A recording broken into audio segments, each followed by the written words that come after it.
Nagbabalik po muli ang inyong lingkod at nagbabalita ng mga balitang dapat nating malaman dito sa ating bansa. Ito ang Balitang Pambansa. Atin ngang matutunghayan sa channel na ito kung ano ang nangyayari sa loob ng ating gobyerno at syempre tumutulong na rin sa ating mga mamamayan na malaman ang katotohanan dahil mayroon tayong karapatan na malaman ang tunay na nangyayari sa ating bansa. Ngunit bago natin panoorin ang balita, huwag niyo pong kakalimutan na mag-subscribe sa ating channel at pindutin ang notification bell para lagi kang maging updated sa ating mga bagong videos na ina-upload araw-araw. At sa ating mga solid viewers naman dyan ay maraming salamat naman po sa walang sawang pagsuporta. At syempre, huwag din pong kakalimutan mag-iwan ng like at i-share ang ating mga videos. At kung mayroon ka naman pang opinion, ang ating comment section ay bukas para sa inyong mga hinaing. Ito na nga mga kaibigan, ating panoorin ang buong video. Salamat po muli and God bless!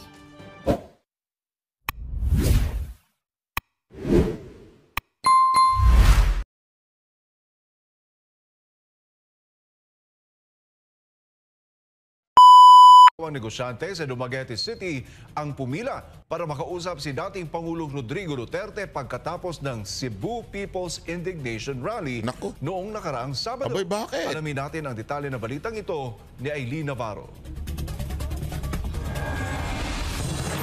Dahil sa sunod-sunod na insidente ng pananakot sa kanilang pamilya, si Bea Torres, 16 anyos na anak ng mag-asawang negosyante na sina Gaspar at Kitty Torres mula sa Dumaguete City ay nagpasaklolo na nang mag-post ng panawagan sa kanyang Facebook page at sinundan pa niya ito ng isang video post. To President Bongbong Marcos, Vice President Inday Sara, Secretary Jovic Remulla of the DILG, Secretary Jesus Crispin Remulla of the DOJ, the Chief of the PNP, the NBI Director, and the Human Rights Commission.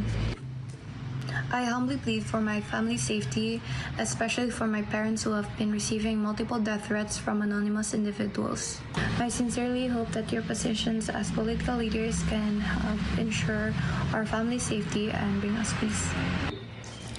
I kindly ask that our security not be taken away as we still face possible attacks. Your help in keeping us safe would mean a lot during these difficult times.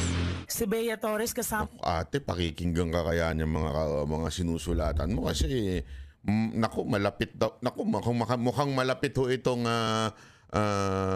ikinirereklamo mo sa Pangulong Marcos, ha? Di umano, panoorin natin. Yang mga magulang na sina Gaspar at Kitty Torres ay personal na nagtungo sa ginanap na Cebu People's Indignation Rally kamakailan lang, kung saan si Bea ay personal na nagpasaklolo at mangyak-yak na nagsumbong kay dating Pangulong Rodrigo Duterte dahil sa harassment na nararanasan ng kanyang pamilya. Matatanda ang Disyembre 2 noong nagdaang taon, nag-file si Kitty Torres, ang ina ni Bea, ng reklamong korupsyon sa Ombudsman Visayas laban kay Governor Chaco Sagarbarria.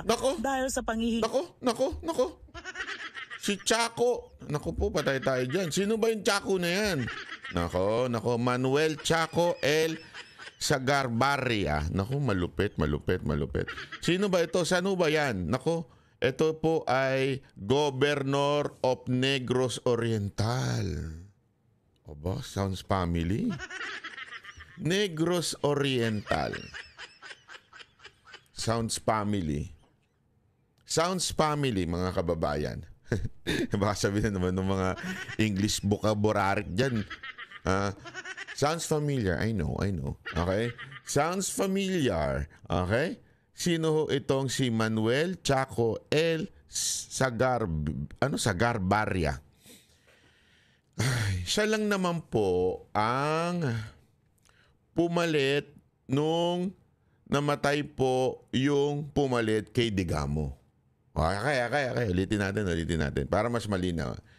Following the assassination of Governor Ruel Digamo, March 4, 2023, alam naman natin, may karumal-dumal na nangyari dyan sa Negros wherein namatay po ang kanilang gobernador. Malupit ang sabihin, ito ay matinding pangyayari. Ito ay nationwide na nangyari, pinatay. At pinagbintangan ng mga Tebes. Sabi nga nila, in every crime, you should check the motive. Diba? So, Sa bawat krimen daw, kailangan mong malaman kung anong motibo para mapatunayan mo ang isang tao o malaman mong isang tao kung meron ba itong kinalaman. Diba? So si Digamo namatay. He was replaced by si Carlo George Joan Guido Reyes. Assumed the governorship of Negros Oriental. Ibig sabihin, ang pumalit po ay si Reyes, Governor Reyes. Tragically, Governor Reyes passed away on, May 31, 2023, after 3 months in office. Nako, patay tayo dyan. Biglang namatay yung ipinalit. Okay, sino pumalit ngayon nung namatay yung pinalit kay Digamo? Subsequently, Vice Governor Manuel Chaco Sagarbia ang pumalit. Nako. Ito daw ang pumalit na gobernador. Patay tayo dyan. Nako.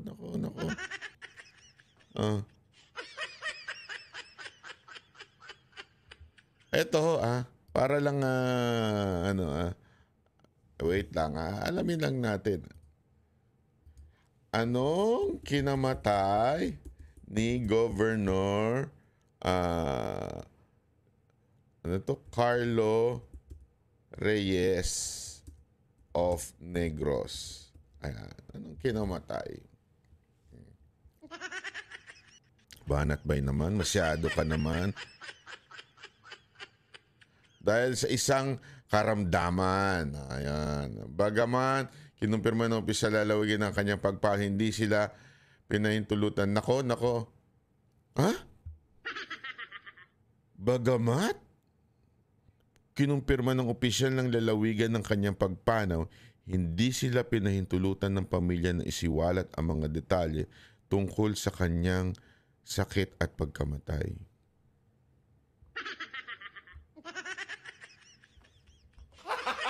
Gago! Bakit? Bakit mo naman ako sinasabihan ng gago?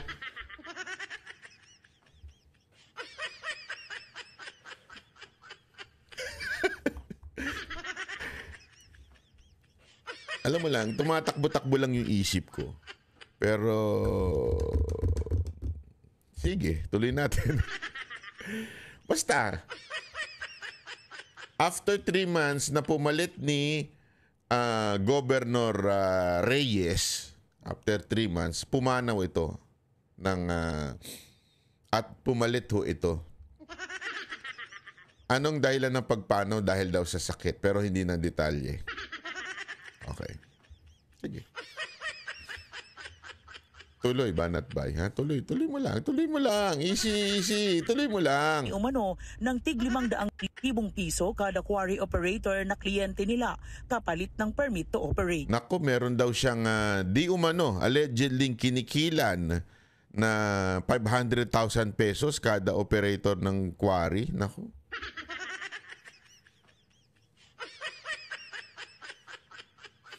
Feeling ko, merong Korean na involved dyan. Bakit Korean, banat ba? Bakit Korean? Hindi, feeling ko meron Korean involved dyan. Paliwanag ko lang sa inyo. Kilala nyo yung Korean na yan? Yung mas mataas na mastermind na sinasabi niya, tanggalin natin yung tapos ibintang natin sa iba. Ibintang natin sa mga Tebes. Bakit naging Korean? Nagtatagalog. Alam nyo na kung bakit. Magkano Korean dyan? Magkano Korean dyan? Nagets nyo na, magkano Korean dyan?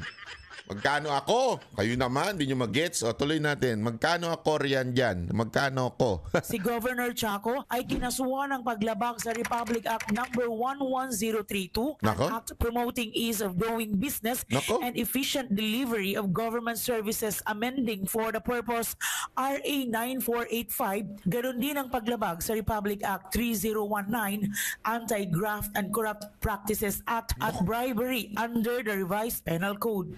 Makalipas ang isang linggo, Naku, grabe naman yun. Ang daming kinaso sa kanya. Ang lupit. Tapos pagkatapos nung kinasuhan siya, anyari. Tuloy natin. Ding, ding, ding, ding.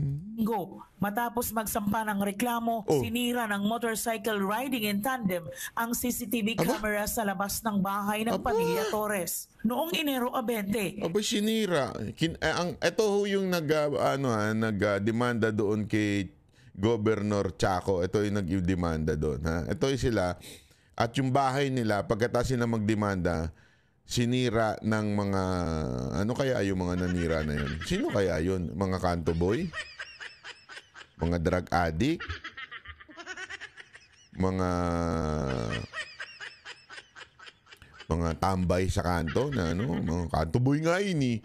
Mga chismoso sa kanto kasi ayaw nilang nakukuhanan ng chismisa nila. O baka naman yung may kabit.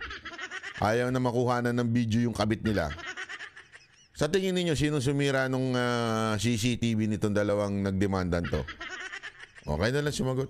nalaman ng mag-asawang Torres na pinaimbestigahan sila sa pamamagitan ng isang Kiefer saga na Naku. sumulat sa DENR upang kumpirmahin kung accredited ba ng DENR si Gaspar Torres na isang processor ng ECC at iba pang DENR permit. Naku. Sa dokumentong hawak ni Kitty Torres, napatunayan na nasa listahan ng Environmental Impact Assessments Practitioners Application ng EMB7 si Gaspar Torres. Naku. Disyembre 23, nag-file ng urgent motion si Kitty Torres para sa Order of Preventive Suspension laban kay Negros Oriental Governor sa Garbaria at Naku. iba pa. Nitong Enero 27, nagpatuloy ang harassment ng Ay, mag-iwan paano ba naman nagdemanda ng parang urgent motion na isuspend itong si Governor dahil sa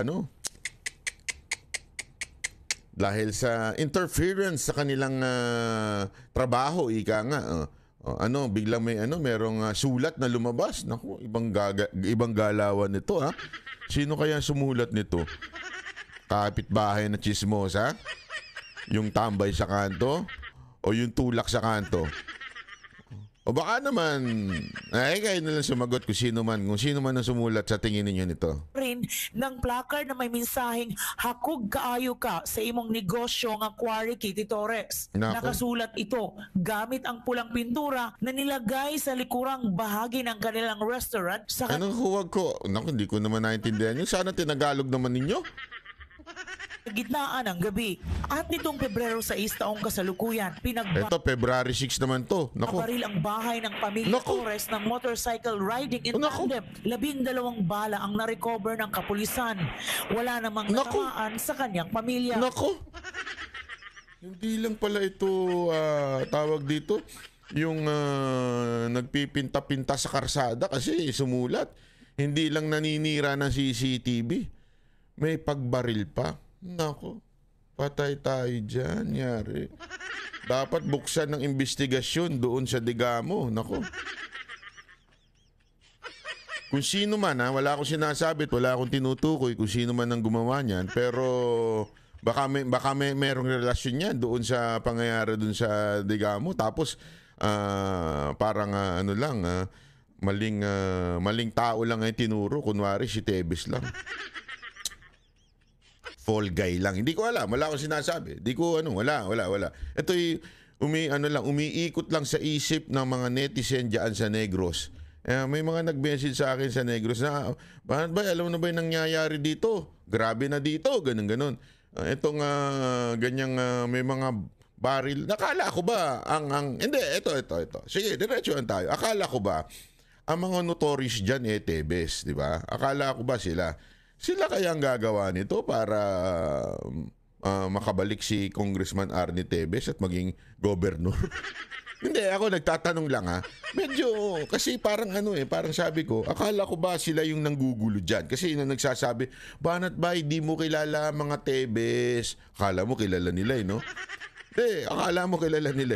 Hindi mo kilala mga Tebes. Sabi, wala akong sinasabing malinis ang mga Tebes. That's not my point here. My point here, mga kababayan, ay simple lang. Let's open our eyes and ears on the things that is happening in our society. Many times kasi we are blinded by propaganda. many times we are blinded by media propaganda and public perception na minsan, at kadalasan pala, hindi pala minsan, kadalasan ay mali. Depende yan sa sino nag-PPR. Alam nyo, maraming mga PR guys dyan eh. Lalo na itong administrasyon na ito, marami. Nung nangyari yan Digamo case, sinasabi nila notorious daw ang mga Tebes. Sila daw ang pinuno ng mga pasugalan dyan. Tanungin ko kayo, nung nawala ang Tebes, nagbago ba? Meron bang pagbabago? Yun lang. Mamaya pag-uusapan natin kung anong relasyon nito sa Pangulo. Kasi balita ko, tropa daw ito. Tropa ng Pangulo ito. Ewan ko kung totoo. Mamaya, may video tayo dyan. May video. Easy. May video. Di ba? Ito lang. Ito kaya ay yung pagbabago sinasabi nila na ang peace and order, gambling. Nagbago ba nung nawala ang mga Tebes dyan? Kasi supposedly, kinamkam lahat ng pagmamayari nila, di ba? Natatandaan mo, yun ang nirereklamo nito ni Arnie Tebes. Kinamkam lahat ng pagmamayari nila, lahat. Pati mga pasugalan dyan, na legal ha, yung legal. Hindi na wala akong kinaugnayan ng mga Tebes. At sabi nila, ang pumalit daw ay yung kalaban. Ewan ko kung totoo yun, ha? Pero gayon pa man, mga kababayan, yung mga ganitong pangyayari, hindi tayo pwedeng pumikit. Kasi may problema dito. May problema ho dito na bakit ganito ang nangyayari sa Negros. And take note, mga kababayan, ha? May gun ban yan. Di ba?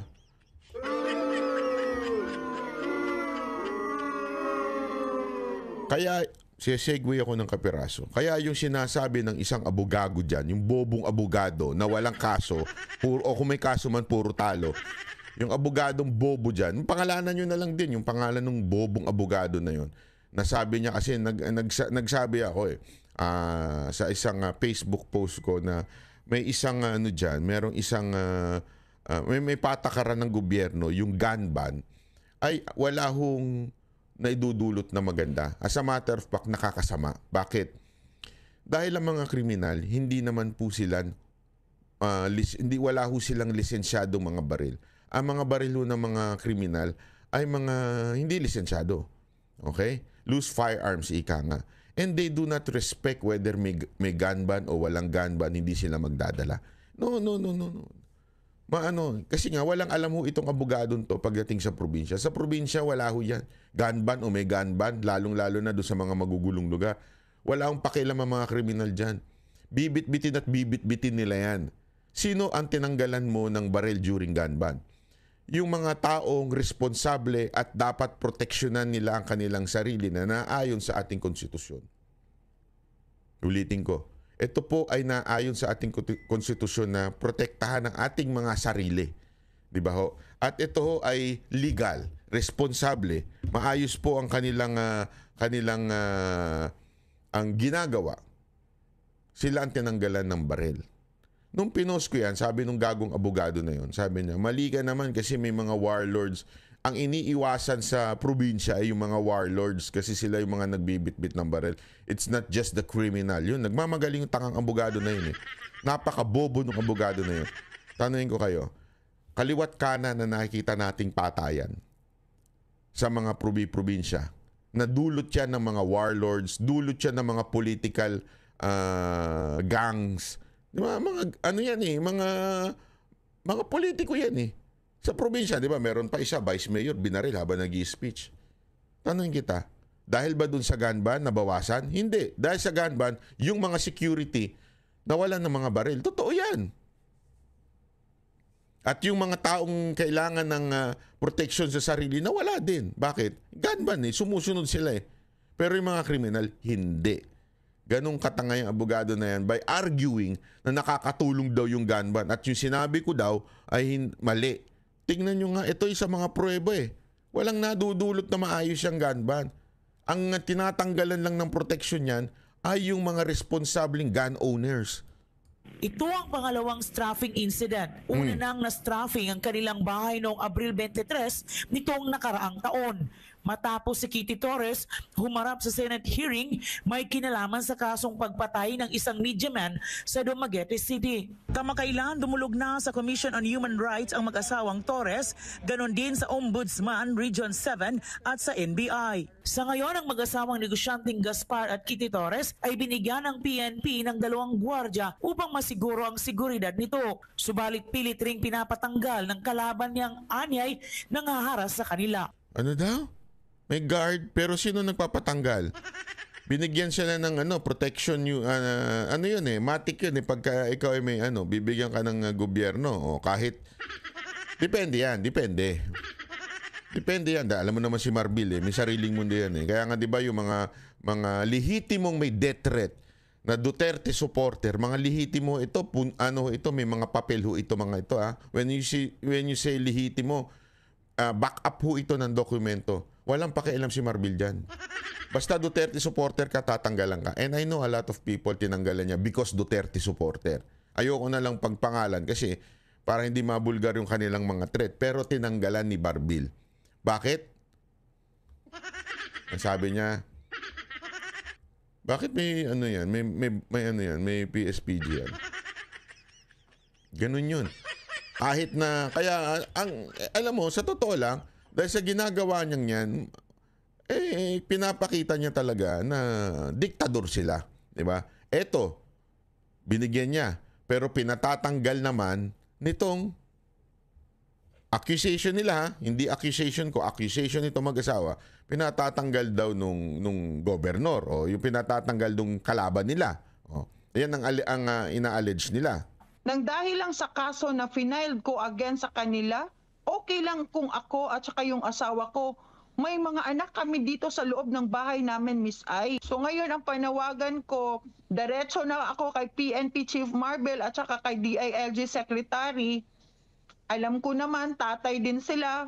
Sabi nga ng anak ko, Mama, I write sa sinulat ko yung letter doon kasi desperate na daw siya, nanawagan daw siya na sinasabi niya, PNP Chief, tatay ka naman, please po, tulungan mo kami kahit hindi mo naman ako anak. Bagamat puno ng pag-aalala sa kanyang pamilya, sakit nun, Brad. Ang mag-asawang Torres na makakamit rin ito ang hustisyang nararapat para sa kanila. Ang tanggapan ng SMNI News Visayas ay bukas para kay Governor Chaco Sagarbari. Governor Chaco, ako din, bukas din ako sa inyong sagot.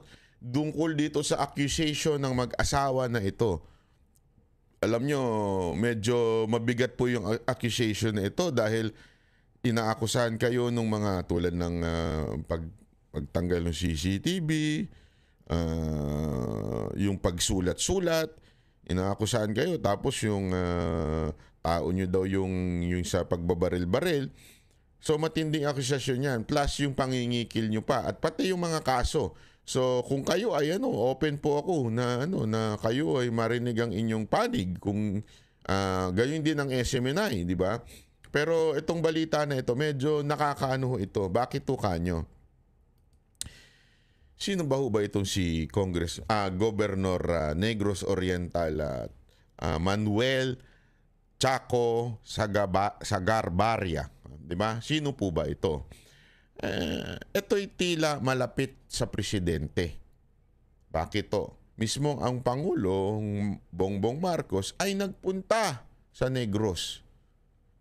At ito po ay sinalubong ng matinding hiyawan ng gobernador. Yung gobernador lang humiyaw. At saka siguro yung mga tauhan niya. Yun lang ang humiyaw po. Yung gobernador at saka yung mga tauhan niya. Wala nang iba. Pero ito, papakita ko sa inyo itong video na to. Naaman si Presdere, I'm not gonna take much of your time because kay Balugyo ko, you are all excited to hear what he has to say para kanato tanan. I would just like to say, isagitra na to, okay ra ba? BBM! BBM! BBM! Dungan ta, BBM! Watay minga. Parang excited yung mga tao Anyari? Sandali. Huy. Yung ayuda nyo, wala. Kayo mga taga-Negros ha, wala kayong ayuda pagka ganyan. Ha? Naku. Tanan. I would just like to say, isagitra na to. Okay ra ba? BBM! Nako. BBM! Nako. BBM! Ay, sus. Kung ata BBM!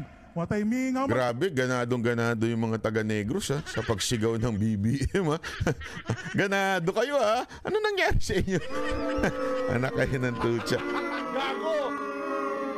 Wala kayong ayuda paglabas. Kayo talaga... Hindi. Kasi alam mo kung natutuwa, maraming aspekto yan. Kung natutuwa yung mga taga-Negros sa ginawa ng gobyernong ito sa kanilang lungsod, di sana sagot talaga dyan, BBM, di ba? BBM. Bakit? Hinipe na kayo ng governor nyo pero wala. Nga. Di ba? BBM! BBM! Ay, saya. Kung ata BBM! Ay, ang saya. Watay mingaw man usob-usob! Tandaan nyo, RTBM ang kumuha nito ha. Ayan. BBM! BBM! BBM! Oh, okay. Press. Rock okay na dito. The Negros Oriental. The entire.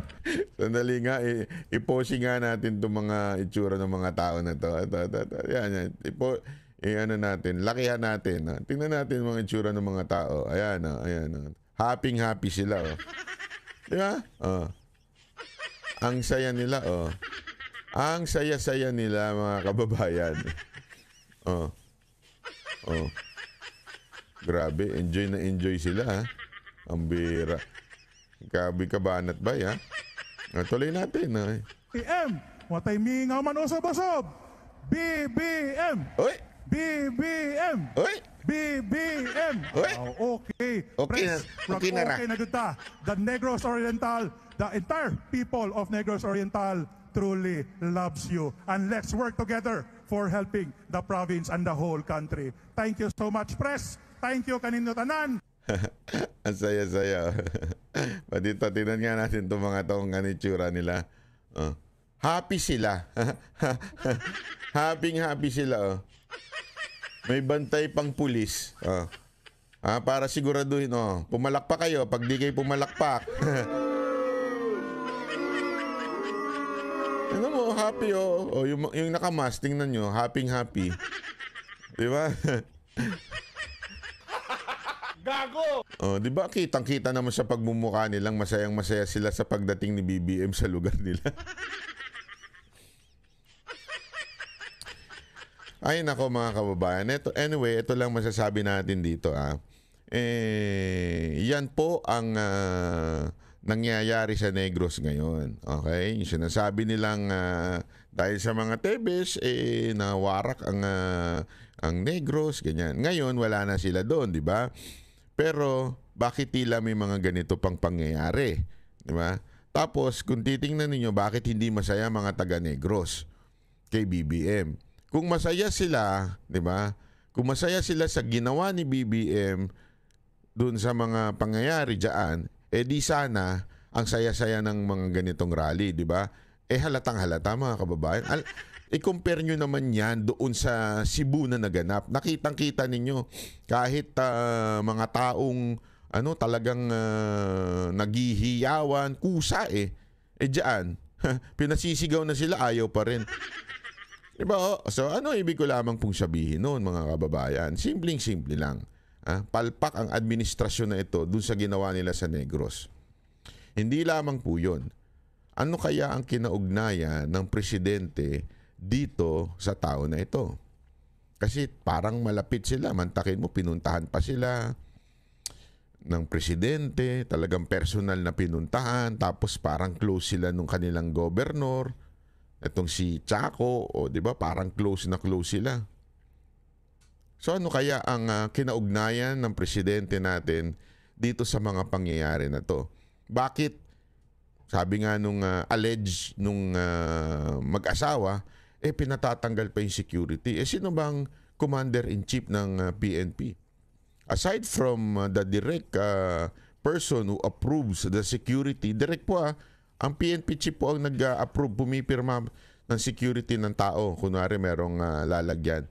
Ang PNP chief. So si Marbil. Kaninong tao si Marbil? sa presidente. So, bakit tila parang close sila nito? Sa tingin ninyo mga kababayan, close kaya talaga sila nito? Meron kaya silang kasunduan? Meron kaya silang kaibigang Koreano? Alam niyo yung Koreano, di ba? Nakakwento ko na sa inyo. Oh. Ano ang kinaugnayan nito sa ating Pangulo?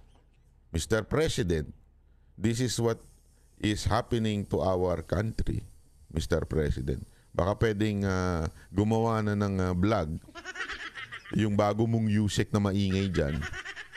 Ipagtanggol ka na kasi tila kasi sinasabi nila na parang ako naniniwala ako talagang etong Yusek na ito, she was hired kasi weak ang personality ng presidente. Sobrang weak ng presidente. That's why she was hired kasi maingay ang bibig, strong, kung bumanat, talagang walang manners, parang hindi opisyal. 'Di ba? Totoo naman parang hindi opisyal, parang ang vlogger ang datingan Wala namang masama kung ikaw ay vlogger at ganyan ka. That's normal. Walang problema 'yun.